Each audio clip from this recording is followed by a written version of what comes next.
सिर्फ फिलिस्तीन में मुसलमान रहते तुम इसलिए फिलिस्तीन का सपोर्ट कर रहे हो। तुम अपने आप को देखो, इंसान हो या नहीं हो। तुम किसी के मरने पे, किसी का रेप होने पे, किसी का नंगा परेड कराने पे जश्न मना रहे हैं। ये फिलिस्तीन का सपोर्ट नहीं कर रहे, ये हमास आतंकवादी संगठन का सपोर्ट कर रहे हैं, ये हिजबुल्लाह जो लेबनान में है उसका सपोर्ट कर रहे हैं। मैं जेएनयू और एमयू के स्टूडेंट के साथ खड़ा हूं, तुम जाओ फिलिस्तीन और लड़ो, क्योंकि मैं भी चाहता हूं कि तुम ऐसे दर बदर बेरोजगारी में भटकने से अच्छा है तुम 72 यूरो के पास भटको।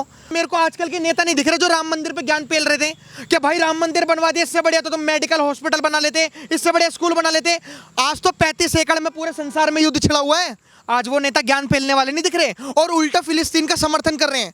अगर तुम्हें सच्ची में जमीन की लड़ाई लड़नी है कि जमीन जिसकी थी उसको वापस दिलानी है, तो तुमने क्यों कश्मीर की लड़ाई लड़ी नहीं? अभी तक ये लोग बहुत अंधभक्त ट्रेंड चलाते हैं ना, आज पता लग गया कि अंधनमाजी कौन होता है। मेरा भारत ये कह रहा है कि इजराइल का सपोर्ट करना है, तो मैं तो इजराइल का सपोर्ट करूंगा और प्रत्येक भारतीय इजराइल को सपोर्ट करेगा। हमारे योगी जी का बयान था कि मिट्टी में मिला देंगे और इजराइल के प्रधानमंत्री का बयान था कि मलबे में मिला देंगे। और सोचिए हमें भी इनसे क्या सीखना चाहिए। यहूदियों को पता था कि अगर हम एक होके नहीं रहेंगे ना तो ये हमारा अस्तित्व भी खत्म कर देंगे, इसलिए जितने भी यहूदी थे वो सब एक हुए। एक होने के बाद उन्होंने अपना देश स्टैब्लिश करा और जैसे उन्होंने अपना देश स्टैब्लिश करा 6 देशों को 5 दिन में मुंह के बल हराया है। मैं कह रहा हूं ऐसा देश होना चाहिए। अग्निवीर में तो पूछा जाता है कि बेटा तुम फॉर्म भर लो, प्लीज फॉर्म भर लो और आ जाओ। वहां पे तो कंपलसरी है।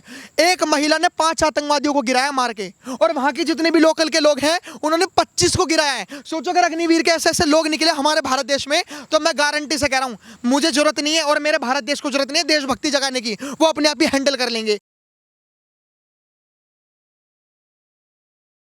आप जो है लगातार पूरे मुद्दे पर नज़र रखे हुए थे।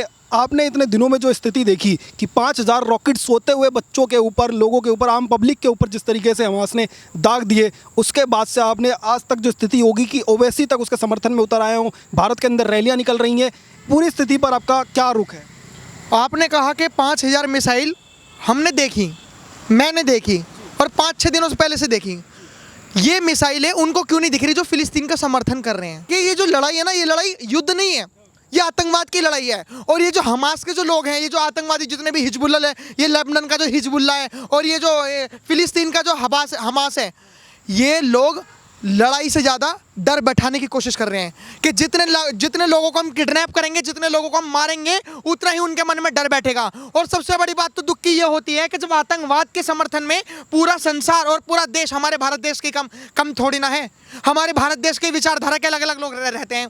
यह बहुत दुर्भाग्य है कि हमारी कभी भारत और पाकिस्तान से लड़ाई हुई ना, तो एक बात याद रखना, हमारे भारत से ज़्यादा पाकिस्तान के लिए लोग खड़े होंगे भारत में रह के, और हम कुछ नहीं कर पाएंगे। हम आज बोलते हैं ना कि मेरा देश महान, मेरा देश महान। आज हम फक्र महसूस करते हैं कि आज हमारे सैनिक बॉर्डर पे जाके लड़े, आतंकवादियों से लड़े। ये फक्र सिर्फ ड्रामा है सोशल मीडिया पे कुछ लाइक पाने का। असल बात तो यही है कि जब पाकिस्तान और भारत से लड़ाई होगी ना, तो पाकिस्तान के समर्थन में लोग आएंगे। क्यों आएंगे? सिर्फ एक मजहब के कारण। जो लोग कहते हैं, मेरा एक दोस्त है जफर अंसारी नाम है उसका, बहुत अच्छा दोस्त है मेरा, उसने कहा था आकाश यार एक काम करियो, जब तू कभी इंडिया गेट जाए ना तो इंडिया गेट पे जाके नाम देखियो कि नाम सबसे ज़्यादा किसके हैं, मुस्लिमों के ऑफकोर्सली। और मेरे को गर्व है उन मुस्लिम भाइयों पे जिन्होंने हमारे देश को आज़ाद कराने में साथ दिया। लेकिन मेरे को बहुत बुरा लग रहा है आज कि भारत देश को बाद में रख के तुम पहले अपना मजहब रख रहे हो। सिर्फ फिलिस्तीन में मुसलमान रहते तुम इसलिए फिलिस्तीन का सपोर्ट कर रहे हो। मैं जमीन की लड़ाई तो मान सकता हूं, अगर आप ये कहोगे ना, अभी जेएनयू की एक छात्र थी उसने कहा था कि जमीन की लड़ाई है, ये हर चीज की लड़ाई है। अगर जमीन की लड़ाई है तो मैं आपकी जमीन की लड़ाई मान सकता हूं, लेकिन उस जमीन की लड़ाई में तुम बच्चों का कत्ल कर रहे हो, महिलाओं का बलात्कार कर रहे हो, बूढ़ों को जान से मारने के बाद उनको मारने के बाद भी मार रहे हो, तो मैं इस ऐसी जमीन पर थूकता हूँ। वो कहते हैं हमारे लिए तो इतनी पवित्र जमीन है, हमारी पवित्र जमीन को छुड़ाने के लिए अगर हम युद्ध न लड़ें तो क्या करें? पहली बात तो पवित्र जमीन किसकी है? पवित्र जमीन किसकी है? अगर पवित्र जमीन एक पर्टिकुलर बंदे की है तो फिर इतने दंगे हो क्यों रहे हैं? ये संसार में मेरे को आजकल के नेता नहीं दिख रहे जो राम मंदिर पे ज्ञान पेल रहे थे कि भाई राम मंदिर बनवा दिए, इससे बढ़िया तो तुम मेडिकल हॉस्पिटल बना लेते, इससे बढ़िया स्कूल बना लेते। आज तो 35 एकड़ में पूरे संसार में युद्ध छिड़ा हुआ है। आज वो नेता ज्ञान फैलने वाले नहीं दिख रहे और उल्टा फिलिस्तीन का समर्थन कर रहे हैं।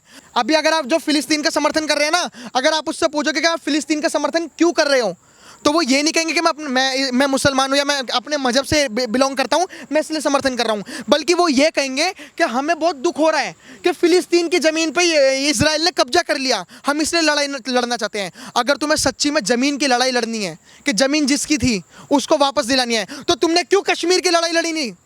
क्यों कश्मीरी हिंदुओं को नरसंहार करना पड़ा? और जब कश्मीर की बात आती है ना, तो जब कश्मीर फाइल्स जैसी मूवी निकलती हैं तो उसे प्रोपोगेंडा बता देते हैं। तो ये मानसिकता दर्शाती है कि अंध नमाजी कौन होता है। अभी तक ये लोग बहुत अंधभक्त ट्रेंड चलाते हैं ना, आज पता लग गया कि अंध नमाजी कौन होता है। प्रकाश भाई, आपने जो है लगातार इस पूरे मुद्दे को देखा, तमाम लोगों की राय देखी, पर भारत के अंदर एक ट्रेंड जो है पहले ये रहा स्टार्टिंग में कि कुछ लोग जश्न मना रहे थे। पाकिस्तान के अंदर से भी तस्वीर आ रही थी, ईरान के अंदर से तस्वीर आ रही थी। जब हमास ने अटैक किया, 5000 रॉकेट दगे, तो जश्न की तस्वीरें थी। पर 24 घंटे के अंदर ये ट्रेंड बदला और फिर ये कहा जाने लगा कि फ़िलिस्तीन के ऊपर हमला हो रहा है, फ़िलिस्तीन के लोग बेचारे हैं, उनके ऊपर मारा जा रहा है। ये ट्रेंड कैसे बदला? हम कैसे सभ्य समाज में जीते हैं, मेरे को ये समझ में नहीं आता। हम एक ऐसे समाज में जी रहे हैं कि किसी को जान से मारने के बाद हम उसका जश्न मना रहे हैं। हम किसी महिला का बलात्कार करने के बाद जश्न मना रहे हैं। मैं उन लोगों से कहना चाह रहा हूं जो फिलिस्तीन का समर्थन कर रहे हैं, जो लोग मार रहे हैं हम उसका जश्न मना रहे हैं, जो महिलाओं को बलात्कार कर रहे हैं हम उसे जश्न मना रहे हैं, जो छोटे छोटे बच्चों को उनकी मासूमियत को तो देखना दूर, उनको मतलब कुल्हाड़ी से, सर तन से, जुदा से, पता नहीं कैसे कैसे मार रहे हैं, इतना गंदा मार रहे हैं और उसके बाद जश्न मना रहे हैं। तो हम ऐसे सभ्य समाज में जी रहे हैं। हमारे देश के लोग जो ये जश्न मना रहे हैं ना, हमारे देश के लोग अभी ये सवाल उठाने लग जाते हैं भगवान में कि भगवान होते हैं नहीं होते। पहली बात तो तुम अपने आप को देखो कि इंसान तुम हो या नहीं हो। भगवान की बात छोड़ो, पहले तुम अपने आप को देखो इंसान हो या नहीं हो। तुम किसी के मरने पे, किसी का रेप होने पे, किसी का नंगा परेड कराने पे, किसी को नंगा जान से मार के लाश फेंकने में इतना, अरे अगर मैं मान लेता अगर इनकी इजराइल से लड़ाई होती, मैं फिलिस्तीन का सपोर्ट करता, अगर इनकी इजराइल से लड़ाई होती, उन जानवरों का क्या कसूर? तुमने देखा होगा वीडियो में भी, जानवरों को मार रहे हैं, जानवरों को मार रहे हैं। तुम्हें लगता है क्या ये बेचारे होंगे? तुम्हें लगता है ये टूल किट है? ये टूल किट है, आप समझो इस बात को। मैं आने वाले टाइम में गारंटी के साथ कह रहा हूं, मैं अपने देश से इसलिए जोड़ के चल रहा हूं क्योंकि कल को हमारे यहाँ पे भी होगा सिविल वॉर 2.0। जब कभी पाकिस्तान हमारे ऊपर हमला करेगा ना, तो हम उसका जवाब नहीं दे पाएंगे, क्योंकि सबसे पहले रोने वाले यही इस देश में मिल जाएंगे कि कोई बात नहीं, पाकिस्तान ने हमला कर दिया तो क्या हो गया, वो तो बेचारा बच्चा है, पाकिस्तान तो ना समझ है। हमें सपोर्ट करना चाहिए इजराइल का। आप मुझसे क्वेश्चन करिए कि इजराइल का सपोर्ट क्यों करना चाहिए? भारत सरकार तो समर्थन कर रही है ओपनली। जो प्रधानमंत्री नरेंद्र मोदी सामने आए, उन्होंने एक बार नहीं 2 बार ट्वीट करके कहा कि हम इजराइल के साथ खड़े हैं। पर भारत के चुनिंदा लोग ऐसे हैं जो इस तरीके की तस्वीर बनाने की कोशिश कर रहे हैं कि भारत का मुसलमान, भारत का जो समाज है वो फ़िलिस्तीन के साथ खड़ा है। वाकई मेरे को लगता है हिंदुस्तान के तमाम लोग जो हैं वो फ़िलिस्तीन के साथ हैं, इजराइल। देखिए, अगर प्रधानमंत्री नरेंद्र मोदी ऐसा कहते हैं तो वो अलग मैटर है, लेकिन अगर मेरे देश का प्रधानमंत्री कहता है तो ये मैटर अलग है, क्योंकि मेरा भारत ये कह रहा है कि इजराइल का सपोर्ट करना है तो मैं तो इजराइल का सपोर्ट करूंगा। और जो प्रत्येक भारतीय है जो अपने मन में एक भारत की भावना लेके चलता है, वो पक्का इजराइल को सपोर्ट करेगा। अरे भाई साहब, इजराइल का हमारे साथ $8 बिलियन का ट्रेड होता है, इजराइल से हमारा सॉफ्टवेयर का आदान प्रदान होता है, इजराइल से हम गैजेट्स खरीदते हैं आर्मी के लिए। तो आप कह रहे हैं जो लोग कह रहे हैं इजराइल के अलावा फ़िलिस्तीन का समर्थन कर रहे हैं, हमास का समर्थन कर रहे हैं, वो देशभक्त नहीं है? बिल्कुल नहीं है। क्यों नहीं है? क्योंकि वो हमास का समर्थन कर रहे हैं फिलिस्तीन के नाम पे।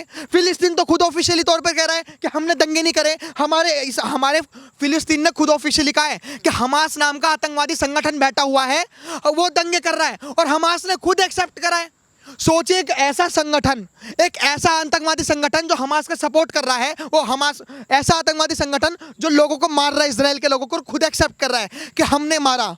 और उसके चलते ये तो लोग बेवकूफ़ बना रहे हैं। ये लोग कह रहे हैं हम फिलिस्तीन का सपोर्ट कर रहे हैं, ये फिलिस्तीन का सपोर्ट नहीं कर रहे, ये हमास आतंकवादी संगठन का सपोर्ट कर रहे हैं, ये हिजबुल्लाह जो लेबनान में है उसका सपोर्ट कर रहे हैं। वो कह रहे हैं कि सपा नेता जो हैं वो ये कह रहे हैं कि मुस्लिम अगर वहाँ पर हैं, मुसलमानों को अत्याचार हो रहा है, तो हमारा फ़र्ज बनता है मुसलमान होने के नाते उनके साथ खड़े हों। पर आप किस लिए खड़े हो रहे हैं? आप तो हिंदू हैं, वहाँ पर तो हिंदू भी नहीं है इजराइल के अंदर, फिर आप किस लिए समर्थन कर देना धर्म की राजनीति। एक तरफ तो तुम कहते हो कि एक जो पार्टी है वो धर्म को लेकर चल रही है, ये तो तुम्हारी मानसिकता साफ दिखा रही है। सिर्फ वोट के कारण सोचो, वोट के कारण, जो कि बाहर देशों से वोट भी नहीं आएगा, हमारे देश में रह के एक मजहब से वोट पाने के लिए ये लोग इतने अंधे हो चुके कि फिलिस्तीन का, ये आतंकवाद का भी सपोर्ट करने लगे। मैं गारंटी से कह रहा हूँ, अभी तक ये फिलिस्तीन का बयान नहीं आया ऑफिशियली तौर पे। अगर फिलिस्तीन ने कह दिया ना कि हम भी हमास के साथ नहीं है और हम अपने तरीके से बहुत बढ़िया जी रहे हैं, ये तब हमास का समर्थन खुल के करेंगे ये इसका समर्थन। ये जो अभी सोरा भास्कर थी, मैं पहली बात एक बात बताना चाहता हूँ, ये अभी आपकी जो ऑडियंस होगी वो ये सोच रही होगी कि यार हमारे देश के मुसलमान फिलिस्तीन का समर्थन कर रहे हैं। नहीं, हमारे देश के वो लोग फिलिस्तीन का समर्थन कर रहे हैं जो राजनीति पार्टी, जो गद्दी को चाहते हैं, जो कुर्सी को चाहते हैं। वरना क्या जरूरत है? बताओ, कांग्रेस के कितने हिंदू हैं, कांग्रेस के कितने सिख हैं, कांग्रेस के कितने जैन ईसाई, और कांग्रेस के खुद जो एक दो यहूदी होंगे वो भी फिलिस्तीन का समर्थन कर रहे होंगे। और बताओ, कांग्रेस के लोग, सपा के नेता के लोग, और जो बात करते हैं कांग्रेस को मानने की, ये लोग गांधी को मानते हैं ना, गांधी को तो हम भी मानते हैं। तो इन्होंने ऐसी पोस्ट लगाई, उसमें क्या लिखते हैं ट्वीट करके, तुम्हारी बहादुरी के किस्से सरेआम करते हैं, ए फिलिस्तीन के मुजाहिदों हम तुम्हें सलाम करते हैं। कौन के लिख रहा है? गांधी जी को मानने वाले लोग। क्यों? गांधी जी तो सत्य पे चलते थे, गांधी जी तो अहिंसा पे चलते थे। एक बार और बोलो, नॉन वायलेंस। गांधी जी तो अहिंसा पे चलते थे। तो हमास तो आतंकवादी संगठन है, हमास तो बम फेंक रहा है, हमास तो मिसाइल फेंक रहा है, तो वो तो हिंसावादी संगठन है। तो तुम हमास के साथ क्यों खड़े हो? पहले तो इस बात का जवाब दो, इस बात का जवाब दो। तुम एक तरफ कहते हो हम गांधी जी को मानते हैं और दूसरी तरफ तुम हिंसा के साथ खड़े हो, तो तुम कहाँ से गांधी जी को मानते हो? बताओ। कांग्रेस वर्किंग कमेटी की मीटिंग हुई और उसके अंदर उन्होंने इजराइल के विरोध करते हुए और फिलिस्तीन के समर्थन में प्रस्ताव पारित किया। तो आपको लगता है कि उन्होंने एक मैसेज साफ दे दिया कि हम तो जो है खुलकर के फिलिस्तीन के साथ खड़े हैं, चाहे भारत सरकार या प्रधानमंत्री नरेंद्र मोदी कितना भी इजराइल के साथ समर्थन जता लें, पर हमारी भावनाएं सिर्फ और सिर्फ फिलिस्तीनी के साथ जुड़ी हुई है, सिर्फ मजहब को देख के। अच्छा, मेरे को एक चीज़ समझ में नहीं आई कि अभी तक तो बेरोजगारी, महंगाई सब दिख रही थी, है रियलिटी में है भी, लेकिन अभी तक तो सब दिख रही थी। अभी तक तो कांग्रेस और विपक्ष के लोग मसीहा बन के आ रहे थे हमारे, हम जनता के, कि यार ये महंगाई दूर कर देंगे, बेरोजगारी दूर कर देंगे। क्यों इन पे महंगाई बेरोजगारी पे बात नहीं हुई? क्यों कांग्रेस वर्किंग कमेटी में प्रस्ताव पास करा? अपना देश तो संभल नहीं रहा, अपना राजस्थान, छत्तीसगढ़, हिमाचल ये तो संभल नहीं रहा, कर्नाटक में कितने आतंकवादी गतिविधियां हो रही है, पाकिस्तान जिंदाबाद के नारे लगाए जा रहे हैं, और वैसे ये फिलिस्तीन का समर्थन कर रहे हैं। तो ये बहुत बड़ी दुख वाली चीजें हैं कि ये कांग्रेस की वर्किंग कमेटी ऐसा काम कर रही है। कांग्रेस की वर्किंग कमेटी। एक मैसेज उन लोगों के लिए जो लगातार जो है सोशल मीडिया पर पोस्ट कर रहे हैं कि आई एम विद फलस्तीन, आई एम विद हमास तक जो है लिख दे रहे हैं, और वो लगातार ये कह रहे हैं कि हम हमास के साथ खड़े हैं, हम फलस्तीन के साथ खड़े हैं, जब भी जरूरत पड़ेगी, जैसे भी जरूरत पड़ेगी, हमारा पूरा समर्थन है। तो ये जो देश के तमाम लोग ऐसे निकल करके आ रहे हैं, उनके लिए कोई मैसेज देंगे? क्या आपको लगता है वो वाकई में फलस्तीन जाकर के समर्थन कर सकते हैं? देखिए, अगर आपने कहा फिलिस्तीन जाके समर्थन कर सकते हैं, तो आपको पता होगा एएमयू और जेएनयू में कैंडल मार्च निकाला गया। किस लिए कैंडल मार्च निकाला? कि फिलिस्तीन के लोगों के ऊपर जुल्म हो रहा है, ये उनका मानना है। क्यों? तुम्हें फिलिस्तीन दिख गया, हमारा भारत देश ही नहीं दिखा, जिसमें 35 टुकड़ों में महिला को काट दिया गया, तब तो तुम्हारी मोमबत्ती नहीं जली। जब श्रद्धा को चाकू गोप कर हत्या कर दी, तब तो तुम्हारी मोमबत्ती नहीं दिखी। राजस्थान में जिंदा महिला को जला देगा, तब तो तुम्हारी मोमबत्ती नहीं दिखी। बंगाल और मणिपुर में, बंगाल में भी आपने देखा होगा, साड़ी उतार के, ब्लाउज उतार के नंगा परेड कराया गया, तब तो तुम्हारी मोमबत्ती नहीं दिखी। तब तो जेएनयू और एएमयू पता नहीं कहाँ गायब हो जाते हैं ये लोग, लेकिन दिखनी है। तो मैं कहता हूँ कि मैं जेएनयू और एएमयू के स्टूडेंट के साथ खड़ा हूँ, तुम जाओ फिलिस्तीन और लड़ो, क्योंकि मैं भी चाहता हूँ कि तुम ऐसे दर बदर बेरोजगारी में भटकने से अच्छा है तुम 72 यूरो के पास भटको, तो बहुत अच्छा रहेगा। और जो कुछ कहते हैं कि यार हम तो गरीब हैं, हम तो 10-10 बच्चे हमने पैदा कर लिए, मोदी खाने को नहीं दे रहा। पहली बात, मैं किसी पॉलिटिकल पार्टी का सपोर्ट नहीं करता, लेकिन हम खा नहीं पा रहे, हम महंगाई में जूझ रहे हैं, हम तो पंचर बनाते हैं। अब जगह पंचर की टूल किट फेंक फेंक के मारोगे क्या फिलिस्तीन में? एक बार को सरकार तुम्हारी होती तो सोचा भी जाता कि भाई तुम फिलिस्तीन का सपोर्ट कराओगे। ना सरकार तुम्हारी, ना कोई तुम्हारा, ठीक है। मैं तो भारतवासी हूँ, मैं तो इजराइल को सपोर्ट करूंगा, और प्रत्येक भारतीय इजराइल को सपोर्ट करेगा, क्योंकि वो भी हमारा सपोर्ट करता। हम नहीं भूलेंगे वो 1971, हम नहीं बोलेंगे वो कारगिल युद्ध। और यहूदी जो इजराइल में रहते हैं, मैं अभी तक मजहब पे नहीं जा रहा था, लेकिन अगर मजहब की बात है तो सुनो मेरी बात।